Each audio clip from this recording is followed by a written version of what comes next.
आज मी विषय घेतलेला आहे बहिणाबाई चौधरी. या सभागृहामध्ये आपण संत साहित्यावर, संत कवी आणि कवयित्री यांच्यावर नेहमी ऐकतच असतो. रूढार्थाने या बहिणाबाई या संत कवयित्री नाही, संत असलेली बहिणाबाई वेगळी आपल्याला माहीत आहे. तरी एक वेगळा विषय म्हणून आणि आधुनिक मराठी कवितेमध्ये सुद्धा संतत्वाच्या किंवा श्रद्धा म्हणा, मग परमेश्वरावरची असेल, निसर्गावरची असेल, त्या श्रद्धेने काव्यलेखन करणारे जे होते त्यांचीही थोडी आपल्याला माहिती असायला हवी. काही ठराविक ओळी आपल्याला बहिणाबाईंच्या माहिती असतात. ही सगळी परंपरा आपल्याला माहिती आहे, संत ज्ञानेश्वरांपासूनची किंवा त्यापूर्वीपासूनचीही आहे, की निसर्ग आणि ईश्वराबद्दलचा भक्तिभाव हे दोन आपल्या संस्कृतीतले एक महत्त्वाचे घटक आहेत. आपण निसर्ग पूजकच होतो पूर्वीपासून आणि निसर्गामध्ये आपण परमेश्वर पाहिला हे आपल्याला ठाऊक आहे.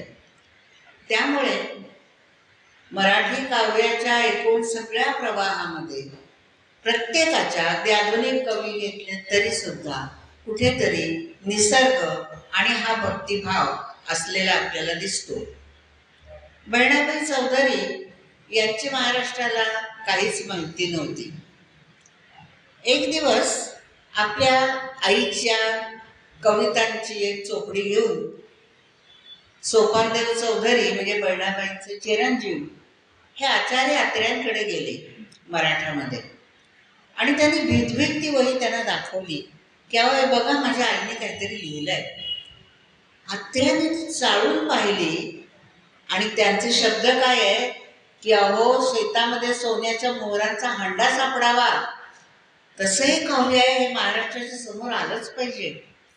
अत्रे हे गुणग्राहक होते, आपल्याला माहिती आहे. कोणाचंही काही चांगलं दिसलं, जसं ते वाईट गोष्टींवर तुटून पडत असत, तसं चांगल्याचं कौतुकही करत असत. आणि मग त्यांनी काही माहिती विचारून घेतली आणि त्यांना कळलं की ही शेतामध्ये काबाड कष्ट करणारी एक अडाणी अशिक्षित स्त्री आहे, जिला लिहिता वाचताही येत नाही. अशी स्त्री या पातळीवरची उच्च कविता लिहू शकते, हा एक साहित्यातला मोठा चमत्कार आहे. तर हे सगळं घडल्यानंतर बहिणाबाईंच्या काव्याचा परिचय अत्र्यांनी करून दिला. मग अनेकांनी पुढे प्रस्तावना लिहिल्या, अनेक प्रती त्याच्या निघाल्या वगैरे. तर बहिणाबाईंची जी काव्यरचना होती, मी आता म्हटलं तसं त्या निरक्षर. दुसरी एक अशी स्त्री आपल्याला माहिती आहे, ती म्हणजे लक्ष्मीबाई टिळक, ज्यांनी स्मृतिचित्र लिहिली. त्यांनाही लिहिता वाचता येत नव्हतं. तेव्हा एक साहित्य लक्ष्मी आणि एक निसर्गकन्या, भूमिकन्या बहिणाबाई चौधरी, या दोन स्त्रिया म्हणजे खरोखर मराठी साहित्यातलं एक अद्भुत आहे असं म्हणायला हरकत नाही. कोणत्याही शाळा महाविद्यालयामध्ये न जाता असे कित्येक चमत्कार सगळ्या संतांनीही केलेले आहेत, आपल्याला माहिती आहे. ज्ञानेश्वरांपासून अगदी एकनाथांच्या परंपरेपर्यंत. पण स्त्रियांची प्रगती ही त्या तुलनेने कमी होत होती, कारण वावच नव्हता. पण या स्त्रिया कोणावरही अवलंबून राहिल्या नाही. त्यांच्या जे मनात आलं ते करत गेल्या, आणि इतक्या निरागसपणे की आपण काहीतरी वरच्या दर्जाचं लिहितोय याची जाणीवही बहिणाबाईंना नव्हती. सहज जाता जाता कुठे बाभळीचं झाड दिसलं, कुठे एखाद्या बीमधनं अंकुर आलेला दिसला की ही बाई छान काव्यमय बोलून जायची. कमाल वाटते या सगळ्या गोष्टीची. म्हणजे अस्सल प्रतिभा हेच त्याचं उत्तर आहे. जसं आपण ज्ञानेश्वरांच्या बाबतीत म्हणतो की इतक्या लहान वयामध्ये एवढे मोठं हे भगवद्गीतेवरचं भाष्य त्यांनी कसं लिहिलं असेल, त्याला उत्तर पूर्वजन्मेचं संचित प्रतिभा प्रज्ञा हे आहे. ज्ञानेश्वरांची मी तुलना करत नाहीये, पण अशा काही गोष्टी घडतात आणि आपण अवाक होतो. हा जो एक पल्ला त्यांच्या दृष्टीचा, त्यांच्या आविष्कार पद्धतीचा आपल्याला दिसतो, तो थक्क करणारा आहे, यात काही शंका नाही. आपण नेहमी म्हणतो की उच्च दर्जाचं काव्य, वैश्विक पातळीवरती जाणारं काव्य किंवा जीवनावरती भाष्य करणारं काव्य किंवा कोणतीही साहित्यकृती केव्हा जन्माला येते, जेव्हा त्या कवीचे, लेखकाचे जीवनानुभव व्यापक असतात. आता बहिणाबाईंच्या बाबतीमध्ये मी जेव्हा विचार करायला लागले तेव्हा मनात असं आलं की या बाईने किती जग पाहिले. फक्त आपल्या शेतामध्ये राबणं आणि घरामध्ये स्वयंपाक पाणी वगैरे वगैरे, एवढ्याशा आपल्या मर्यादित आयुष्यामध्ये, मर्यादित दिनक्रमामध्ये या बाईंनी जीवनाचा एवढा सखोल विचार किंवा चिंतन केलं कधी? ते विचार मनात येणं हा एक भाग, आणि ते उत्तम रीतीने अभिव्यक्त करता येणं, त्याचा आविष्कार करता येणं हा दुसरा भाग. सामान्य माणसाच्या मनामध्ये सुद्धा उत्तम सुंदर विचार येतात, नाही असं नाही, पण आपली उणीव किंवा कमी काय असते, आपण ते व्यक्त करू शकत नाही. मी अनेकदा उदाहरण देते साधं, की बालकवीने कविता लिहिली, हिरवे हिरवे गार गालीचे हरित तृणाच्या मखमालीचे. आता आपल्यापैकी कोणी हिरवगार गवत पसरलेलं पाहिलेलं नाही का? हिरवा रंग आपल्या परिचित नाही का? मखमल माहिती नाही का आपल्याला? सगळं माहिती आहे. मग एखादा असा मोठा छान पसरलेला हिरव्यागार गवताचा किंवा शेताचा तुकडा बघितल्यानंतर आपल्याला का नाही शेवट सुचली? ती बालकविता कशी सुचली? याचा अर्थ केवळ दैवी देणगी असं म्हणून नाही चालणार. त्याच्यासाठी लागणारं संवेदनक्षम मन, भोवताली दिसणारी दृश्य किंवा आपल्या जीवनातले अनुभव उत्कटतेने टिपून घेणं, त्याचा सखोल ठसा मनावर उमटणं आणि मग त्याची सहज अभिव्यक्ती होणं, या गोष्टी घडल्या तर उच्च दर्जाचं काव्य निर्माण होतं. नुकताच मराठी भाषेला अभिजात मराठी म्हणून दर्जा मिळालेला आहे, आपल्याला माहिती आहे. अभिजात म्हणजे काय?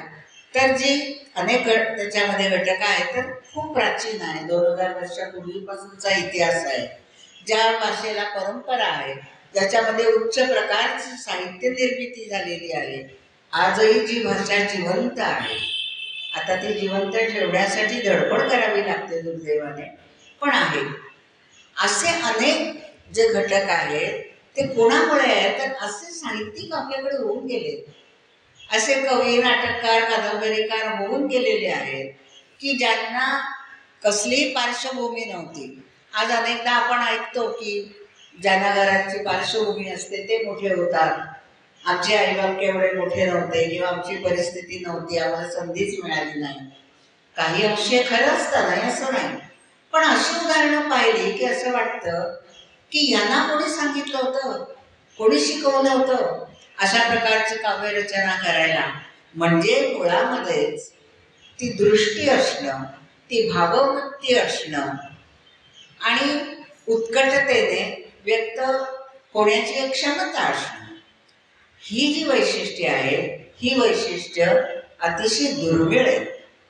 तसं पाहिलं तर बहिणाबाईंची कविता थोडी आहे, त्यात सुद्धा काही लोकगीतं किंवा पारंपरिक त्यामध्ये काही आलेलं आहे का असंही म्हटलं गेलेलं आहे. तो संशोधनाचा भाग आपण बाजूला टाकू, पण जे काही आपल्या समोर आहे ते सुद्धा चकित करणार आहे. माणसा वशील कधी माणूस, किती साधं वाक्य आहे. आजही आपल्याला हा प्रश्न विचारावासा वाटतोय. अशा घटना समाजामध्ये आपल्याला दिसत आहेत की सगळ्या प्रकारची समृद्धी आहे, पण माणूस माणूसच राहिलेला नाही. पैसा आहे, पदव्या आहेत, प्रतिष्ठा आहे, मान सन्मान सगळं काही मिळालेलं आहे, पण माणूस म्हणून कसा आहे? आपण जेव्हा म्हणतो की एखादा माणूस, एखादी व्यक्ती आपल्याला आवडते, तेव्हा आपला निकष काय असतो की ती व्यक्ती माणूस म्हणून कशी आहे. ते श्रीमंत असतील, ते मोठे साहित्यिक असतील, मोठे राजकारणी असतील, मोठे कवी असतील, कोणीही असतील, पण माणूस म्हणून ते कसे वागतात याच्यावरती त्यांचे आपण पारख करत असतो किंवा त्यानुसार आपल्या अंतःकरणात त्यांना स्थान असतं. आपण सगळ्यांच्या बद्दल काही बोलत नाही. त्या मोठा आहे खरा, उत्तम दर्जाचं त्यांनी साहित्य लिहिलेलं आहे, पण माणूस म्हणून त्यांचा अनुभव मला वाईट आहे ह्या उत्तरार्ध आपण बोलत नाही, पण मनात आपण ओळखून असतो. त्या माणसाचं हे जे काही मोठेपण आहे ते कशामध्ये आहे याची उपजत जाण असलेली अशी ही एक थोर कवयित्री होती. तुलनेने कमी काव्यलेखन केलेली, पण जिला जीवनाची खोलवर समज होती. आणि म्हणूनच हा प्रश्न येतो, मानसा वशील कधी माणूस, तू माणूस कधी होणार. आणखी तिच्या ज्या या ओळी आहेत या तर मला फार आवडतात. त्यांनी उदाहरण बघा कसं दिलेलं आहे की माणसा तुझ्यामध्ये केवढी तरी ताकद आहे. किती ताकद आहे तर एखादा सुतार पक्षी घरटं करतो, पण तुला तर काय काय दिलेलं आहे देवाने बघा. खोपा इवला इवला जसा गिलक्याचा कोसा, पाखराची कारागिरी जसा देखरे मानसा, तिची उलुशीच चोच, तेच दात तेच ओठ, तुले दिले रे देवानं 2 हात 10 बोट. पक्षी केवळ चोचीने काडी काडी आणून जमवून आपलं घरटं उभारतात. आणि सुगरणीचं घरटं किती सुंदर असतं आपल्याला माहीत आहे, खरोखरच कलाकुसर आहे. मग एक पक्षी हे करू शकतो. माणसा तुला तर 2 हात आणि 10 बोट दिलेली आहेत. पाडगावकरांची हात हवे माझं कविता तुम्हाला माहिती असेल की त्या हाताने काय काय करता येतं. हीच तर ताकद आहे माणसाची. हाताने वाईट कृत्यही करता येतात, हाताने सत्कृत्यही करता येतात. आणि हात कशासाठी आहे, ते दानासाठी आहे, ते मदतीसाठी आहे, ते वात्सल्याने पाठीवर हात टेकवण्यासाठी आहेत, मस्तकावर हात ठेवून आशीर्वाद देण्यासाठी आहेत. कितीतरी सुंदर गोष्टी आहेत. पण माणसाला ती ताकद कळली पाहिजे. किंबहुना परमेश्वराने आपल्याला दिलेला हा जो देह आहे, एकदाच जन्म मिळतो माणसाचा, तर तो जन्म सार्थकी लावण्यासाठी आपण आपली बुद्धी आणि आपले हातपाय हे सगळं वापरलं पाहिजे. आता हे सगळं जे ती सांगते आहे हे हिला कोणी शिकवलं. आता मी म्हटलं की ती अशिक्षित अडाणी होती, लिहिता वाचता सुद्धा येत नव्हतं. बहिणाबाईंनीच आपल्या कवितेमध्ये उत्तर देऊन ठेवलं आहे, माझी माय सरस्वती माले शिकविते बोली. बहिणाबाईंची भाषा अहिर आणि खानदेशी भाषा आहे. त्या तिकडल्या होत्या, त्यामुळे तुले मले करीसन बघीसन असे शब्दप्रयोग त्यांच्या ह्याच्यात येतात. तर माझी माय कोण आहे, सरस्वती आहे. म्हणजे जसं तुकाराम महाराज म्हणतात ना की माझ्या मुखातनं विठ्ठलच बोलतोय, तसं हे आहे. लेक बहिणाच्या मनी किती गुपित पेरली. ही गुपित कसली आहेत, कविता कशी कर हे केवळ गुपित नाही, ही जीवनाचं गुपित आहे. जगणं म्हणजे काय हे सांगणारं गुपित त्या सरस्वतीनेच माझ्या मनामध्ये पेरलं आहे. माझ्यासाठी पांडुरंगा तुझं गीता भागवत, पावसात समावत मातीमध्ये उगवत. मी भगवद्गीता भागवत पुराण काही वाचलेलं नाही. मग माझ्यासाठी त्यातलं जे तत्वज्ञान आहे ते मी कुठे बघते, जलधारांमध्ये बघते. ते मातीमध्ये उगवतं. केवढा चमत्कार आहे की एवढंसं बी, त्या बीजाला अंकुर फुटतो, रोपटं होतं, झाड होतं, वृक्ष होतो, फळं दगडतात, परत त्याचं बिया पडून परत हे चक्र सुरू राहतं. पुनरपी जननम पुनरपी मरणम हे निसर्गात आपण बघतो. हा वारसा म्हणजे निसर्गाचं हे जे चक्र आहे कल्पनेच्या पलीकडे आहे, हे चालूच राहणार आहे. आणि हे सगळं मला दिसतंय. पावसामध्ये मी हे बघते, झाडांमध्ये मी हे बघते, पक्ष्यांमध्ये मी हे बघते. आणि मग हे जगणं म्हणजे काय आहे तर नाही सरळ जीवा तुझं येणं जाणं, जसा घडला मुक्काम त्याला म्हणती रे जिन. आपला या पृथ्वी तलावर मुक्काम पहिला श्वास घेतल्यापासून शेवटच्या श्वासापर्यंतचा जो मधला कालावधी आहे ते म्हणजे आपलं जगणं आहे.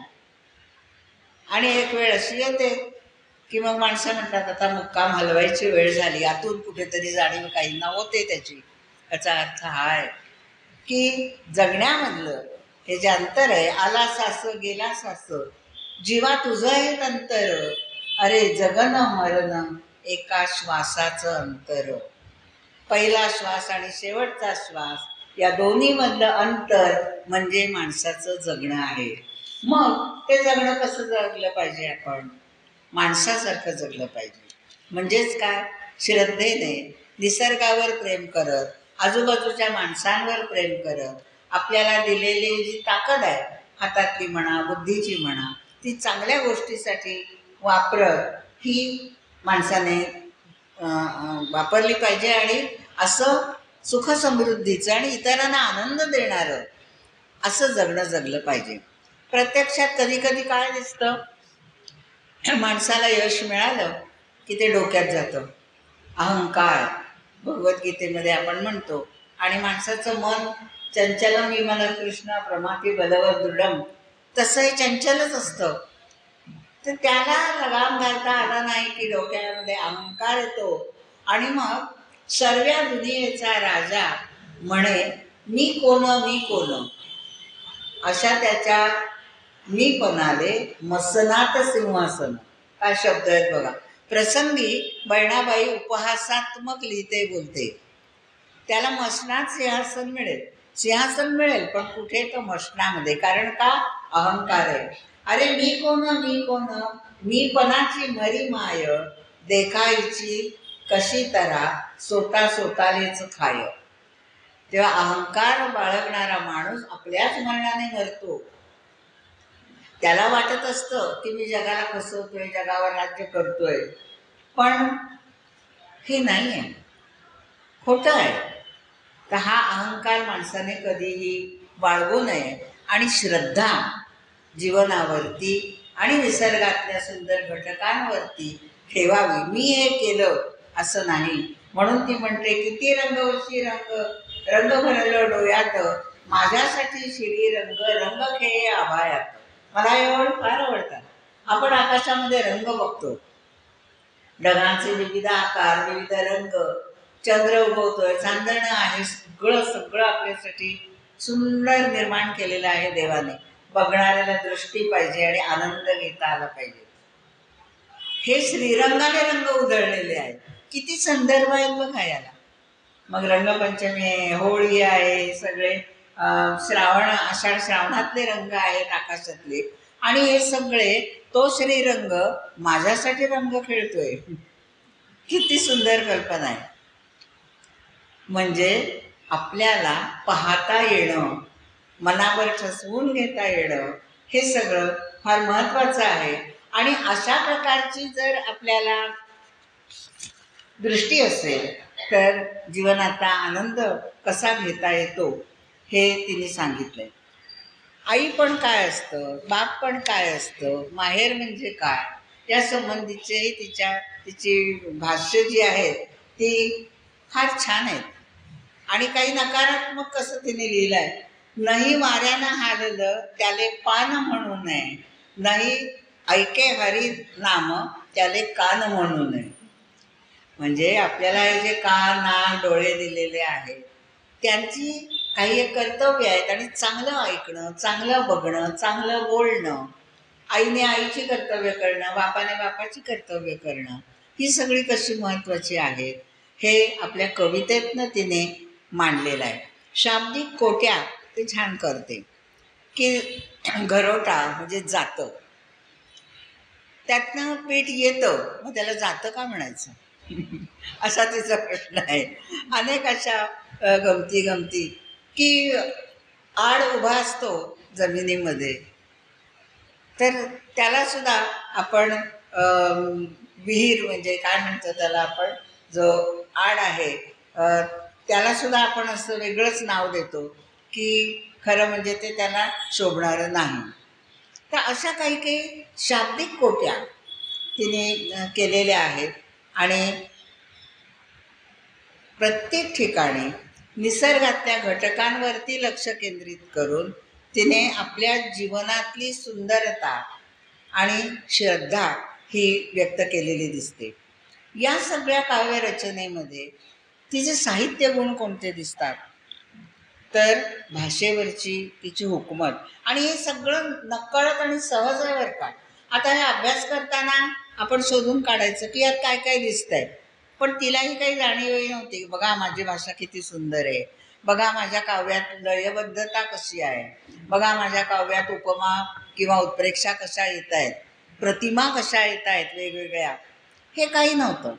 सहजता, स्पॉन्टॅनिटी हा या कवयित्रीचा गुणधर्म होता. जसं एखादं निरागस मूल असतं, त्याला काही जाणीव नसते की आपण किती गोड दिसतोय, किंवा एखादा अशिक्षित व्यक्ती छान काहीतरी काम करतो, सुशिक्षित फार हुशार असतात, त्यांना लगेच जाणीव असते सगळ्या गोष्टीची, पण यांना नसते. तशी बहिणाबाई होती की तिला काही कुठे साहित्य क्षेत्रामध्ये मान सन्मान प्रतिष्ठा मिळवायची आहे म्हणून ती लिहित नव्हती. सहजोद्गार ज्याला आपण म्हणतो, म्हणजे वर्ड्सवर्थची जी व्याख्या आहे ना, poetry is the spontaneous overflow of powerful feelings taking its origin to the emotions recollected in tranquillity. एका विशिष्ट भावावस्थेमध्ये अत्यंत उत्कटतेने प्रगट झालेला उद्गार म्हणजे काव्य. बहिणाबाईंच्या बाबतीमध्ये ही उत्कटता, ही सहजता आपल्याला दिसते, आणि हे त्यांच्या श्रेष्ठत्वाचं एक गमक आहे. भाषेवरचं प्रभुत्व तर अनेक ठिकाणी दिसतं. अनेक प्रकारच्या सुंदर प्रतिमा, उपमा, अलंकार, दृष्टांत त्यांच्या कवितेमध्ये आपल्याला दिसतात.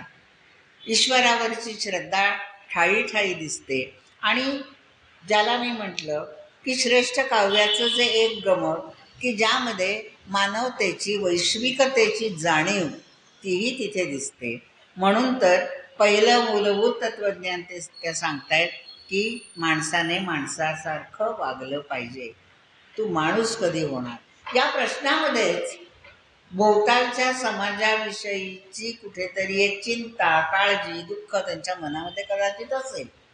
आपल्या मर्यादित जीवनामध्ये वावरत असताना सुद्धा मनुष्य स्वभावाचे अनेक कंगोरे त्याने टिपलेले आहेत. स्त्री मनाच्या वेदना किंवा दुःख त्यांना सोसायला लागलं. वयाच्या तिशीमध्येच वैधव्य आलं आणि त्या खंबीरपणे उभ्या राहिल्या. सांत्वन करायला आलेल्या स्त्रियांना त्यांनी सांगितलं की माझं सांत्वन करू नका, मी हिमतीने माझ्या आयुष्याला सामोरी जाणार आहे, 2 पिल्लांना मला वाढवायचं आहे, तेव्हा सांत्वन करून मला दुबळं करू नका. किती हिंमत असेल हे सांगणारे. आणि अशिक्षित बाई, जिच्या हातामध्ये काही पदव्या नव्हत्या, काही नव्हतं, नोकरी नव्हती, काही नव्हतं, पण जीवनामध्ये ठामपणे पाय रोवून उभं राहणं आणि एक विलक्षण असा संस्कार पुढच्या पिढ्यांना देणं आपल्या जगण्यातनं आणि आपल्या अभिव्यक्तीतून, हे तिचं श्रेष्ठत्व आहे. जसं मी मगाशी लक्ष्मीबाईंचा उल्लेख केला की लक्ष्मीबाई टिळकसुद्धा जे लिहित आहेत स्मृतिचित्रेमध्ये, तर त्याही काही शिकलेल्या नव्हत्या, पण जीवनानेच त्यांना खूप काही शिकवलं होतं.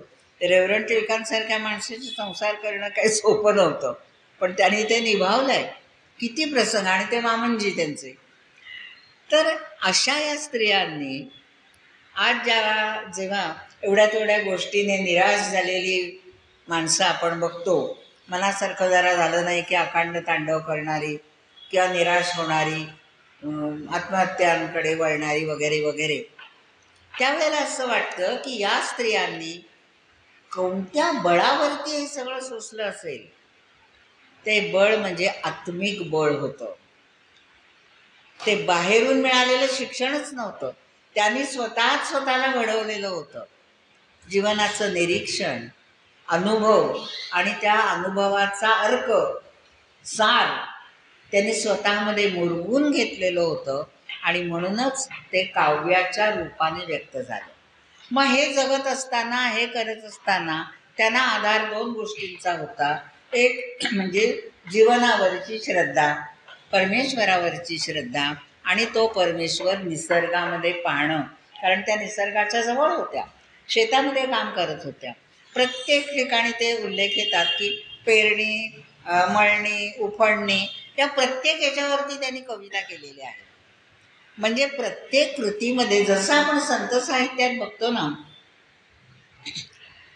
की शांती शेवंती फुलली, असं ज्या वेळेला सावतामाळी म्हणतात की शेवंतीची फुलं माझ्या शेतामध्ये फुललेली आहेत, ती काय आहे? दया क्षमा शांतीमधली शांती आहे. हे कुठून येतं? देवा तुझा मी सोनार, तुझे नामाचा व्यवहार, तुझ्या नावाने मी व्यवहार करतोय. म्हणजे कोणत्याही क्षणी परमेश्वराचं स्मरण, कृतज्ञता त्यांच्या मनामध्ये होती. तशीच भावना मला बहिणाबाईंमध्ये असलेली दिसते की जीवनावरची पक्की, म्हणजे एका बाजूने त्यांनी घट्ट पाय रोवलेले होते आयुष्यामध्ये. संकट आली, निराशा मनात क्षणभर आलीही असेल, पण मला जगायचं आहे आणि माझ्या पिलांना जगवायचं आहे आणि चांगल्या रीतीने घडवायचं आहे, ही जी एक विलक्षण महत्त्वाकांक्षा आणि जिद्द होती, त्याच्यामधून त्यांनी अत्यंत प्रेमाने, श्रद्धेने लिहिलेली ही कविता आहे. ही कविता का बळ देते वाचताना, विशेषतः आपल्याला स्त्रियांना, कोणालाही, सगळ्यांनाच, की एक स्त्री जीवनाला कशी सामोरी जाते, त्यातलं सत्य, त्यातलं सौंदर्य आणि त्याच्यातलं तत्त्वज्ञान, गांभीर्य हे कसं झेलते, हे पाहण्यासारखं आहे. कोणीही आधार नाही, कोणीही शिकवलेलं नाही, आणि तरीही हे ती स्वतःची शिक्षिका जणू काही बनलेली आहे. म्हणजे जीवनाच्या शाळेमध्ये हे शिक्षण झालेलं आहे. आणि आपल्या मनाचं अंगण, त्या अंगणातच ती मागडते. तिच्या मनामध्ये येणारे जे भावभावनांचे, विचारांचे तरंग असतील, त्या तरंगांचे ती अर्थ लावत गेलेली आहे. आतले हे तरंग आणि बाहेर दिसणारं जग, विशेषतः निसर्ग, त्याच्यामध्ये तिला काय काय दिसलं? मग वारा आहे, सूर्य आहे, चंद्र आहे, बाभळीचं झाड आहे, आणखीन इतरही तऱ्हेतऱ्हेची झाडं आहेत, शेतं पिकलेली आहेत, बीजातनं अंकुर उमलता आहेत, पावसाच्या सरी येत आहेत, त्याचे वेगवेगळे प्रकार आहेत. कधी वेगाने सर येते, कधी थेंब थेंब असे गळतात. पाऊस किती प्रकारे येतो आपल्याला माहिती आहे.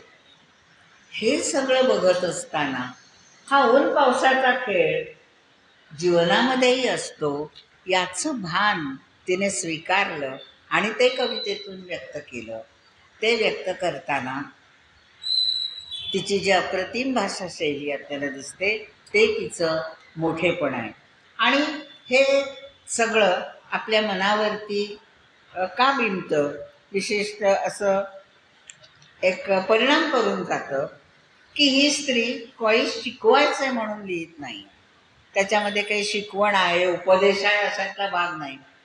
ते या हृदयीचे त्या हृदयी घातले, तसं तिच्या हृदयामधला जो आनंद आहे, जो जीवनाविषयीचा विश्वास आहे, जी श्रद्धा आहे आणि जी सौंदर्याची अनुभूती तिला आलेली आहे, ती व्यक्त करते आहे. आणि त्यामुळे आपल्याला हे काव्य मोठं वाटतं आणि अतिशय आनंद देतं असं मला वाटतं. जीवनाची व्याख्या करणं हे सोपं नाही आहे. आता मी काही उदाहरणं त्याची दिली. तसंच जगताना स्त्री जीवनामध्ये अनेक प्रसंग असतात. ती माहेराहून सासरी येते. सासरी अनेकदा त्या काळी तर नक्कीच काटेच होते. बरेचदा त्या सासूरवास तिला सोसावा लागतो. मग तरी ती सासरी का राहते? लेकीच्या माहेरासाठी माय सासरी नांदते. माझ्या लेकीला माहेर मिळालं पाहिजे म्हणून मी सासरी आहे. त्या सासरी मला दुःख सोसावे लागतात, कष्ट करावे लागतात, टोमणे ऐकावे लागतात. शारीरिक कष्टांना तर त्या काळी काही तमाच नव्हती. खरोखरच म्हणजे अक्षरशः गाण्याला झुंपल्यासारख्या घरात आणि शेतामध्ये राबणाऱ्या या बायका. पण मी का राहते? तर लेकीला माहेर मिळालं पाहिजे. त्या माहेराची ही संकल्पना, किंवा माहेराकडे जातानाचे जे दगड त्याच्यावर त्यांनी लिहिलंय की वाटेतले हे दगडसुद्धा मला कसे ओळखीचे वाटतात, कसे आधार वाटतो त्याचा, की हे मला त्या वाटेला नेत आहेत. सासर माहेर या संकल्पना आज आता फार राहिलेल्या नाहीत. मला वाटतं स्त्रिया सुखी झालेल्या आहेत, चांगली गोष्ट आहे. त्यामुळे माहेरची ओढ, माहेरची आस नाही असं नाही, पण पूर्वी ज्या अर्थाने ती होती की कधी एकदा या दुःखाच्या कचाट्यातनं मी बाहेर पडून 4 दिवस शांतपणे डोकं टेकून झोपते किंवा विश्रांती घेते, अशी स्त्रियांची अवस्था होती. तशी आज राहिलेली नाही. परिस्थिती सगळ्याच अर्थाने बदललेली आहे. पण तो काळ जर आपण लक्षात घेतला आणि ज्या खेड्यामध्ये, ज्या पार्श्वभूमीमध्ये त्यांचं जगणं झालं, जीवन गेलं, ते जर लक्षात घेतलं तर हा आशय किती सुंदर आहे की लेकीच्या माहेरासाठी माय सासरी नांदते. अरे लागले डोहाळे, सांगे शेतातली माती, गाते माहेराचं गाणं, लेक येईल रे पोटी. शेतातली माती. आज आज आता माणसं म्हणायला लागलेत बरं का, मुलगा असावा पण प्रत्येकाला एकतरी मुलगी हवी. आज हे लोकांना पटतं आहे. म्हणजे मुली मिळत नाहीत म्हणून नाही केवळ, तर मुलीची जी माया किंवा ओढ किंवा हक्क जे काय असतं ते, आणि विशेषतः वडिलांवर जास्त असतं ते, तर असं सगळं की स्त्री जीवनच काय आहे या स्त्रीला बरोबर कळलेलं आहे. मग नातं कुठलंही असेल, वडील आणि मुलगी असेल, पती पत्नीतलं नातं असेल, कुठलंही नातं असेल, या नात्यातला जो एक अर्थ आहे ना, तो त्यांनी बरोबर अनेक ठिकाणी टिपलेला असा आपल्याला दिसतो. आणि म्हणून शेतातल्या मातीला डोहाळे लागले आणि माहेरचं गाणं ती गाते. आणि काय गाणं गाते तर लेक येईल रे पोटी, म्हणजे खरं लेक यावी पोटी असाच त्याचा अर्थ आहे. तर अशा प्रकारचं हे जे काही तिचं जीवन आहे, तिची जीवनाविषयक जी धारणा आहे ती आपल्याला फार व्यापक अशी वाटते.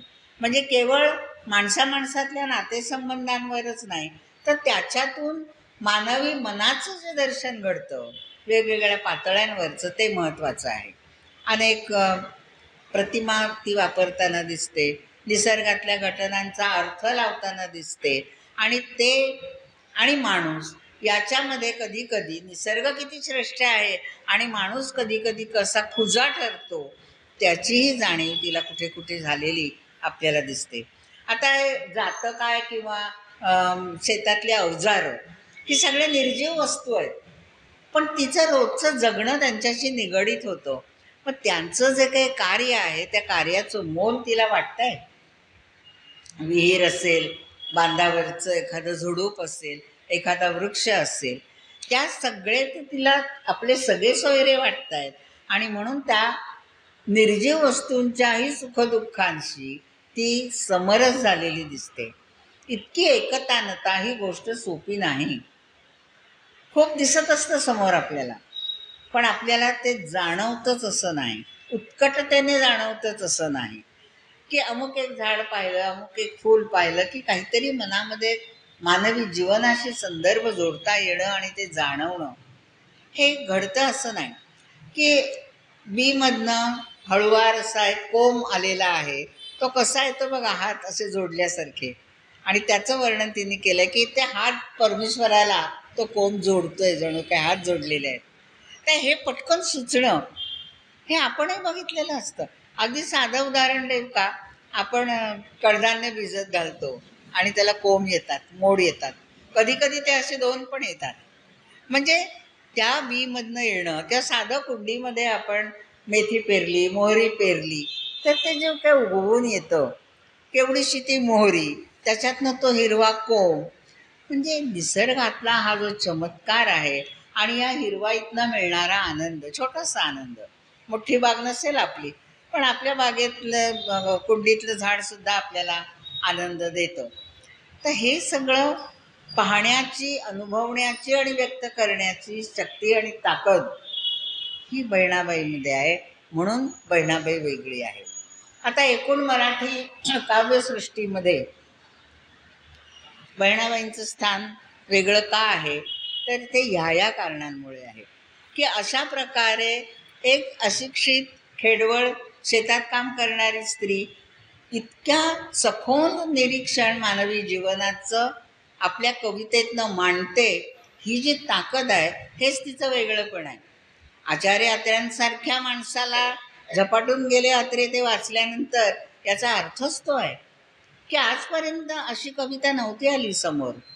आता तसं म्हणाल तर एकच एक विषय आहे, निसर्ग हा विषय, किंवा एक श्रद्धा मानवी जीवनावरची, परमेश्वरावरची, एवढाच विषय आहे. पण त्या विषयाची व्याप्ती आणि खोली तिने कुठच्या कुठे नेली.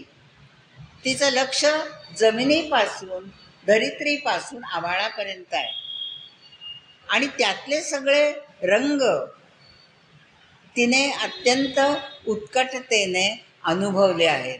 हे तिचं वेगळेपण आहे. आपण काय बघत नाही, आपणही पाऊस बघतो, आकाश बघतो, ढगांचे आकार, इंद्रधनुष्य, संध्याकाळच्या वेळेला अनेकदा रंग छान दिसतात आकाशात, आपणही हे सगळं बघत असतो. पण त्यांचं आणि आपलं, आपल्या मनाचं किंवा आपल्या जीवनाचं काही नातं आहे आणि ते कसं आहे हे जोडणं, अभिव्यक्त करणं. कवी वेगळा कुठे ठरतो? आपल्यालाही हे आवडतं, सुचतं, आपलंही मन आनंदित होतं, पण अभिव्यक्ती, एक्सप्रेशन, पॉवर ऑफ एक्सप्रेशन ही त्याची ताकद असते. मग चित्रकार रंगाच्या माध्यमातून करेल, गायक संगीताच्या माध्यमातून करेल, शिल्पकार एखाद्या मूर्तीतनं, शिल्पातनं करेल, साहित्यिक शब्दातनं करेल. तर ज्याला आपण ललित कला म्हणतो, या प्रत्येक ललित कलेची माध्यमं वेगळी आहेत. बहिणाबाई ही कवयित्री झाली कारण तिने शब्दांच्या माध्यमामधनं आपल्या या भावभावना, आपण जे अनुभवलं, जे मनावरती ठसलं, जे सुंदर भासलं आणि जीवनाचा जो अर्थ या सगळ्यामधनं तिला जाणवला, तो तिने कवितेतून व्यक्त केला, म्हणून ती कवयित्री झाली. आणि हे वेगळेपण कुठलं आहे? केशवसुतांपासूनची जर आपण परंपरा पाहिली तर निसर्ग आणि श्रद्धा हे सगळीकडेच आहे. बंडाचा झेंडा घेऊन उभे राहिलेले केशवसूत सुद्धा भिकार या जगी इच्छित न मिळे काही, म्हणून तुझे पायी भिक्षान देही असं म्हणतात. तुझे पायी म्हणजे कोणाच्या? परमेश्वराच्या. ते शेवटी कुठेतरी माथा टेकवावा लागतो, श्रद्धा लागते. आणि ही श्रद्धा बहिणाबाईंच्या किंवा अनेकांच्या कवितांमधून आपोआप येते. अगदी पाडगावकर बघा तुम्ही, निसर्ग कवी. निसर्ग कवी खूप झाले. पाडगावकर आहेत, महानोर आहेत, शांता शेळके आहेत, बाबू बोरकर आहेत, किती नावं घेऊ. प्रत्येकाची निसर्ग कविता वेगळी आहे, प्रत्येकाची उंची वेगळी आहे, प्रत्येकाच्या कवितेची गहनता किंवा खोली ही वेगळी आहे, शब्द सामर्थ्य वेगळं आहे. बोरकरांची कविता ही लयीतून, संगीतातून अवतरते. बोरकरांच्या मनात आधी चाल तयार होते आणि मग सरीवर सरी आल्या ग असं सुरू होतं.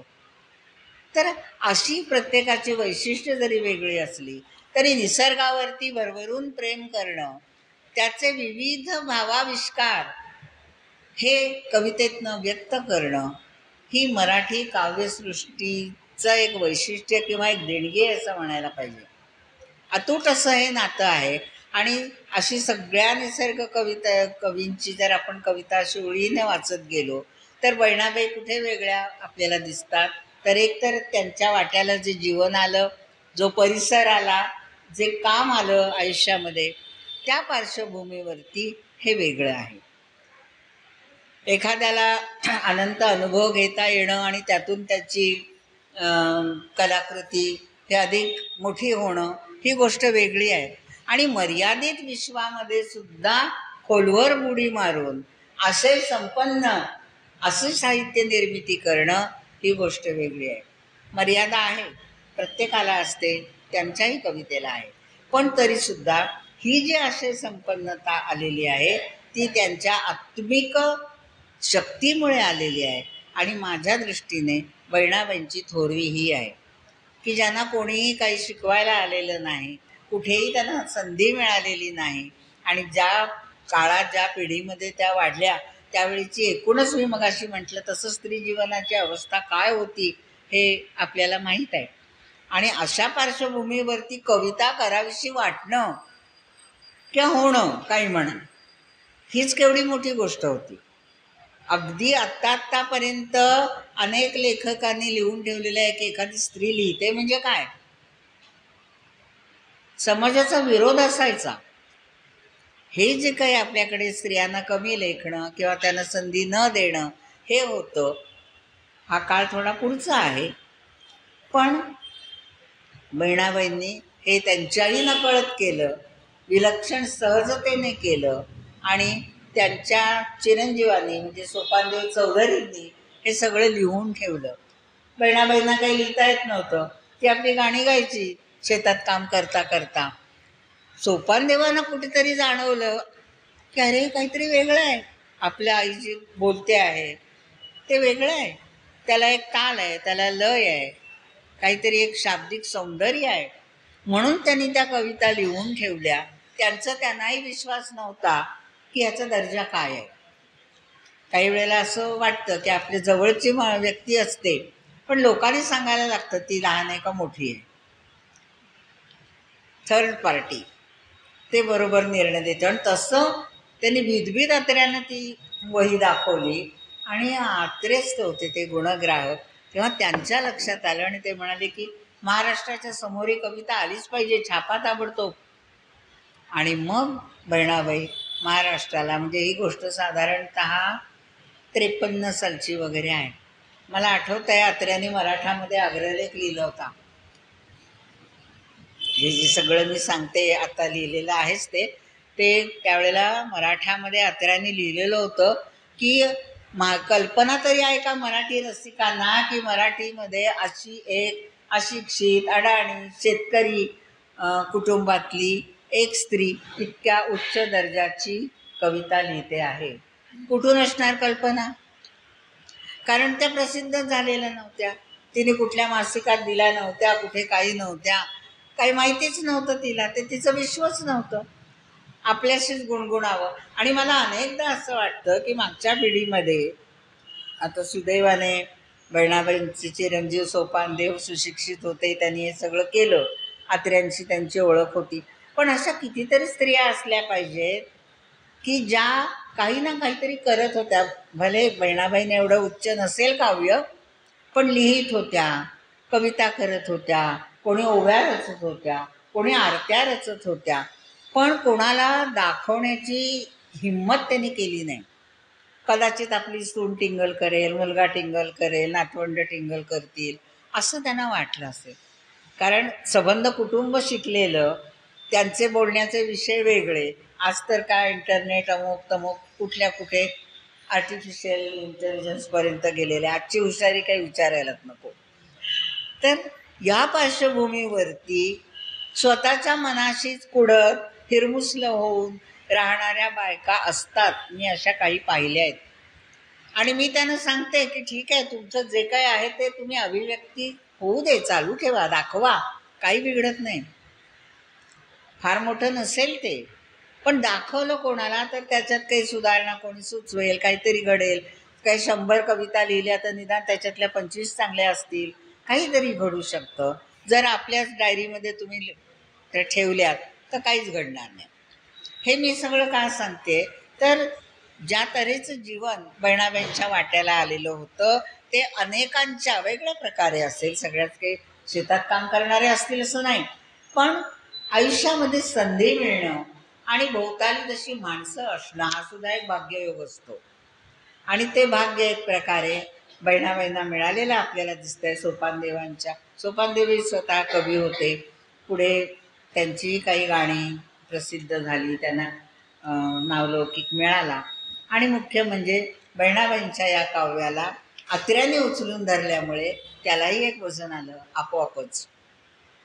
म्हणजे ती मुळात पात्रता होती म्हणून, नाहीतर अत्र्याने चिंध्या करून फेकून दिले असते, अत्रेच ते. त्यामुळे हा सगळा जो काही म्हणजे मी त्यावेळेचं जे वाचलं त्यावेळेला, म्हणजे माझं तर शाळकरी वय होतं, पण खरंच असं वाटलं की अरे हे असं लिहिणारी कवयित्री कोण आहे, आपल्याला माहितीच नाही. कारण शाळेले वयापर्यंत अनेक कवी वाचलेले होते अगदी बोरकर, कुसुमाग्रज इथपासनं कवी अनिल, अनेक कवी वाचलेले होते, पाडगावकर वाचलेले होते, महानोर थोडे उशिरा वाचले गेले, असे ठळक कवी. आणि मग हे माहितीच नाही, इंदिरा संत माहिती होत्या, संजीवनी मराठे माहिती होत्या, पद्मा गोळे माहिती होत्या, बहिणाबाई माहिती नव्हत्या. आणि मग पुढे पाठ्यपुस्तकात वगैरेही त्यांच्या कविता आल्या, त्या आम्हाला होत्या, शिकवल्याही पुढे, हे सगळं झालं. पण मोठं काय, रहाटगड काय, मोठेवरचं किंवा इतर जी शेतीची आयुध यांचा आपल्या जीवनामध्ये आपल्या भोवतालचे अनुभव, आज जे मोठं सांगितलं जातं समीक्षकांकडनं की जिवंत अनुभव साहित्यामध्ये आले पाहिजेत, हे जिवंत अनुभवच आले ना. काय करत होत्या बहिणाबाई? त्यांनी कुठलंही काही खोटं कृतक किंवा विनाकारण ओढून ताणून घेतलेले अनुभव असं काही लिहिलं नाही. ते जे जीवन जगत होत्या त्याच्यावरच लिहिलं, पण इतक्या सहजतेने, इतक्या सुंदर तऱ्हेने लिहिलं की कोणीही टाळी दिलीच पाहिजे. म्हणजे स्वतःशी प्रामाणिक असणं, याला समीक्षक आत्मनिष्ठा म्हणतात. आत्मनिष्ठा पाहिजे कवितेत. म्हणजे काय पाहिजे? प्रामाणिक असणं, स्वतःच्या अनुभवांशी, स्वतःच्या भाषेशी, स्वतःच्या प्रतिभेशी प्रामाणिक असणं. आणि हा प्रामाणिकपणाचा गुण अशिक्षित असल्यामुळे अधिक होता. त्यांना काही कृत्रिमतेचे काही लेबलं लावण्याची, नटवेपणा कवितेमध्ये आणण्याची गरजच नव्हती. हा सहज धर्म, जसं आपल्या मुलांवर प्रेम करणं हा स्त्रीचा सहज धर्म आहे.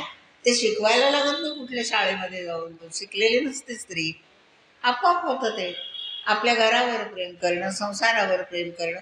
तसंच बहिणाबाईंच्या ओठी येणारी कविता ही त्यांचं निसर्गावरचं, त्यांचं ईश्वरावरची श्रद्धा, निसर्गावरचं प्रेम आणि एकूण मानवी जीवनाविषयीचं त्यांचं सखोल चिंतन, आकलन याच्यातून निर्माण झालेली आहे.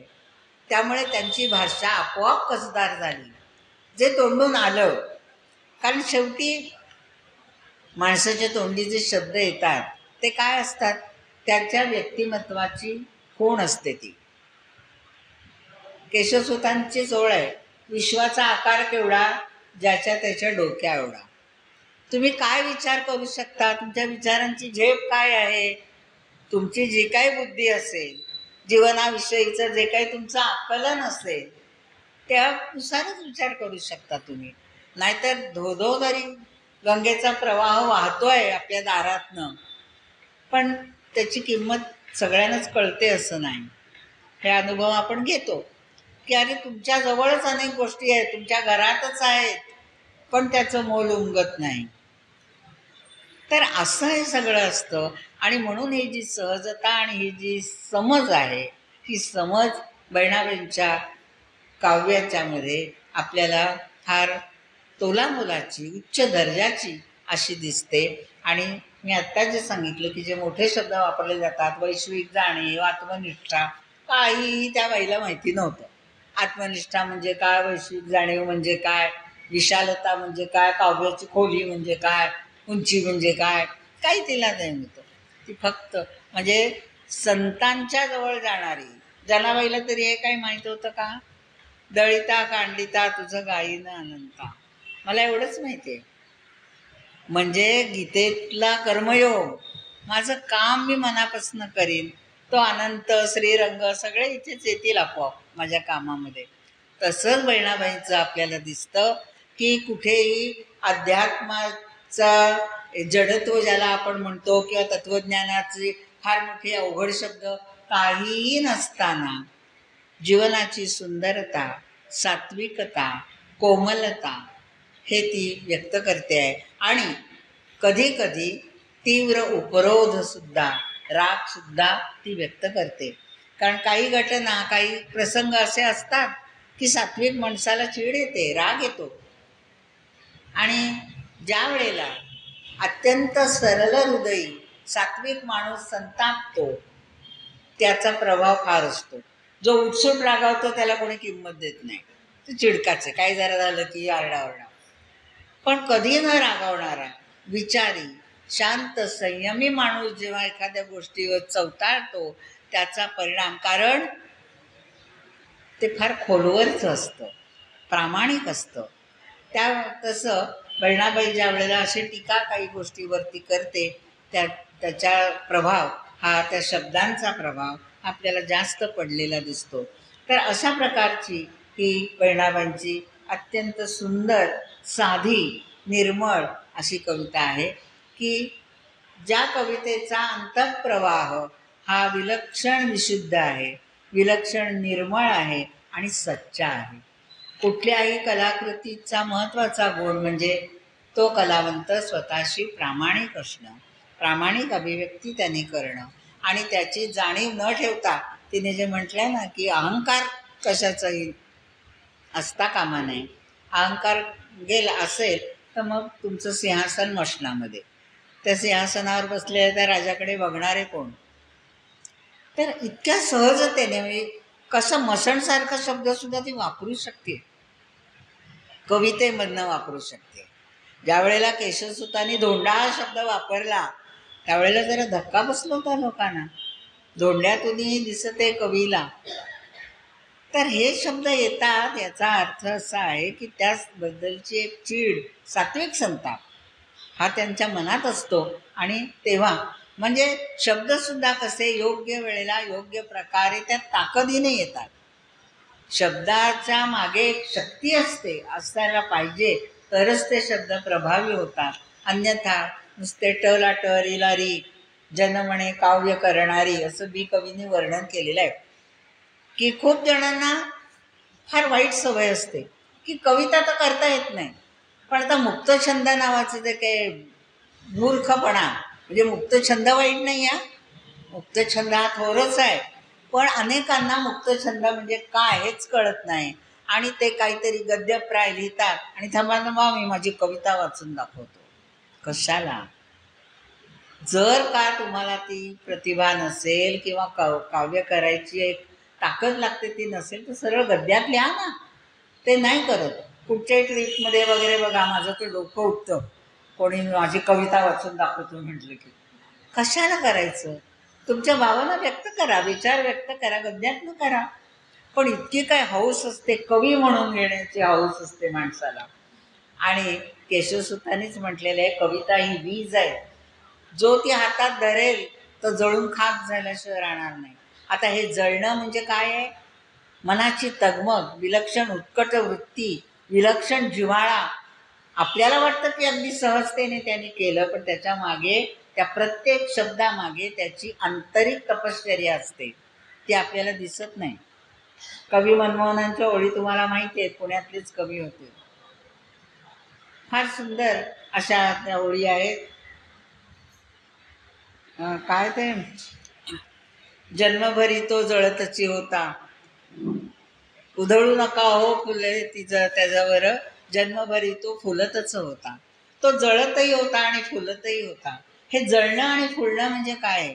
जाळू नका हो शव हे कवीचे, जीवनभरी तो जळतची होता, उधळू नका हो सुमने त्यावर, जीवनभर तो फुलतची होता.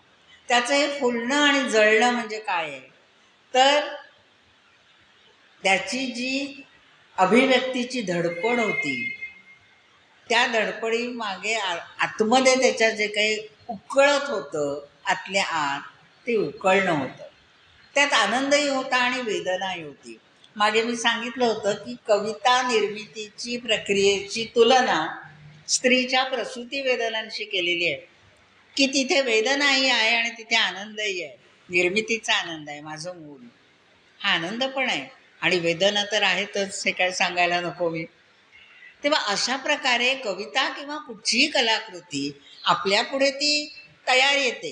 एखादी कादंबरी लिहिली, एखादी कथा लिहिली, एखादी कविता लिहिली, आपण वाचतो वा काय सुंदर कादंबरी आहे, पण ती 10 वेळा पुन्हा पुन्हा लिहिलेली असते, बदललेली असते. त्याचे सगळे आकृतिबंध वेगवेगळे, व्यक्तिरेखा, प्रसंग, संवाद, अनेक गोष्टी, हे आपल्याला माहिती नसतं ना. आपल्यापुढे सगळं तयार झालेला माल येतो. तर ही जी काही एक तगमग आहे ना कलावंताची, हा एक प्रकारे वरही आहे आणि शापही आहे. ते भोगल्याशिवाय त्याच्या हातनं ते होणार नाही, होत नाही. त्या कळा त्याला सोसाव्या लागतात. त्या निर्मितीच्या कळा असतात. आणि एखादीच बहिणाबाईसारखी अशी असते की तिला खूप सहजतेने हे साध्य होतं, तिला प्रयत्न नाही करायला लागत. आणि असे अतिप्रयत्न करत राहणारे ते काव्यच नाही, मग तो क्लिष्ट प्रकार होऊन जातो.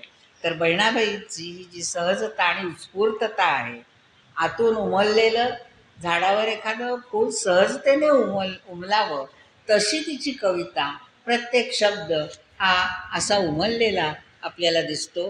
तो अंतरीचा बोल आहे तिचा, तिच्या अनुभूतीमधनं, त्या प्राणातून आलेला तो अत्यंत निर्मळ असा सुंदर स्वर आहे. आणि म्हणून बहिणाबाईची कविता ही मनाला ओढ लावते, तिच्यातलं श्रेष्ठत्व आपल्याला जाणवतं आणि तिचं वेगळेपणही जाणवतं. मी आत्ताच म्हटलं की अनेक थोर कवी याहूनही थोर असतील, आहेत, पण बहिणाबाईचं वेगळेपण हे अनेक दृष्टीने आहे. एकतर तिची पार्श्वभूमी खेड्यातली मर्यादित विश्व, आणि तरीही अतिशय सखोल अशी हृदयंगम कविता, हे बहिणाबाईचं वैशिष्ट्य आहे.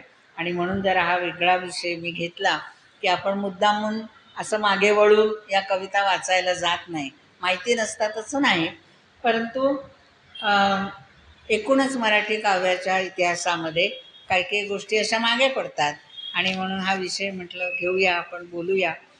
तुम्हालाही काही नव्याने किंवा काही आठवणी झाल्या असतील, काही नव्याने कळलं असेल, तेव्हा इथे थांबते. धन्यवाद.